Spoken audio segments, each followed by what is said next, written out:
প্রিয় দেশবাসী, আপনারা দেখতে পেয়েছেন বাংলাদেশ সরকার এইভাবে শহীদদের রক্তের সাথে তামাশা শুরু করেছে। তারা শহীদদের শহীদ হওয়াকে স্বীকৃতি দিচ্ছে না, গণহত্যাকে স্বীকৃতি দিচ্ছে না। তারা বলছে না যে পুলিশ, র্যাব, বিজিবি, সেনাবাহিনী বাংলাদেশের শিক্ষার্থীদের উপর এক ধরনের ক্র্যাকডাউন চালিয়েছে, গণহত্যা চালিয়েছে। তারা এর স্বীকৃতি না দিয়েই তারা ঘোষণা করতেছে রাষ্ট্রীয় শোকের। আপনারা কিসের জন্য শোক প্রকাশ করবেন?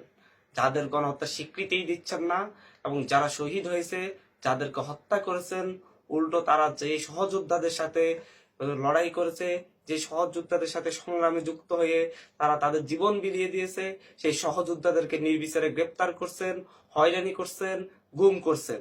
আমি বাংলাদেশ সরকারকে বলতে চাই, আপনারা যদি শহীদদের রক্তের প্রতি ন্যূনতম শ্রদ্ধা জানাতে চান, আপনারা যদি সত্যি শোকগ্রস্ত হয়ে থাকেন, তাহলে আপনাদেরকে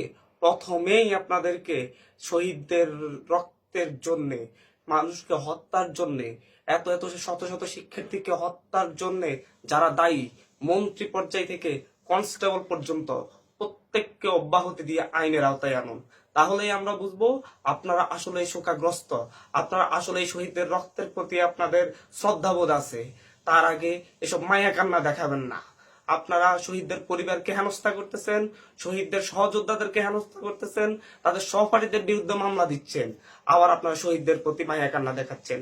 আমরা সরকারের এইরকম ঘৃণ্য কর্মসূচি এবং ঘৃণ্যভাবে রাষ্ট্রীয় শোক প্রকাশের যে ধারা নিয়েছে তামাশার জন্য, আমরা সেটাকে প্রত্যাখ্যান করছি, ঘৃণা ভরে প্রত্যাখ্যান করছি। আমরা আমাদের শহীদদের রক্তের চিহ্ন হিসাবে, আমাদের ভাষার অধিকার, মত প্রকাশের অধিকার কেড়ে নেওয়ার সিম্বল হিসাবে, আমরা আমাদের দেখেও না দেখা ভান করার সিম্বল হিসাবে আগামীকালকে চোখ এবং মুখে লাল কাপড় বেঁধে প্রতিবাদ জানাবো। প্রত্যেকে তার নিজ নিজ জায়গা থেকে চোখে এবং মুখে লাল কাপড় পরিধান করে প্রতিবাদ জানাবেন। এই কর্মসূচিতে শিক্ষক, ছাত্র, প্রবাসী, দেশে বিদেশে যারাই আছেন, একদম মুটে মজুর থেকে শুরু করে সারা বিশ্বের প্রত্যেককে আমরা এই কর্মসূচিতে একাত্মতা প্রকাশের অনুরোধ করছি।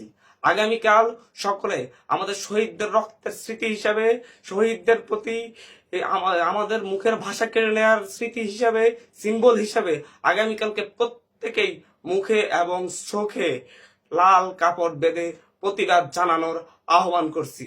ধন্যবাদ সকলকে। আমরা আমাদের অধিকার আদায় করেই থাকবো। আমরা রাজপথে আছি, রাজপথে থাকবো। আন্দোলন বন্ধ হবে না ইনশাআল্লাহ।